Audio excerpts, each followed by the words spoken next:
How to log into General Electric Employee Portal. Let's get started.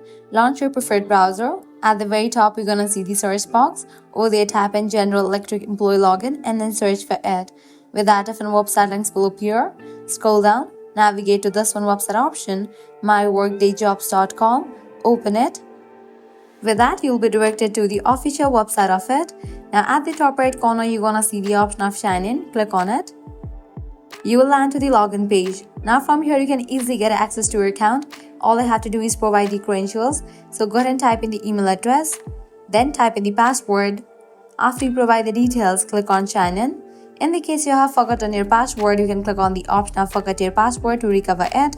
After you provide all the details, click on sign in, and with that you will be logged into your account.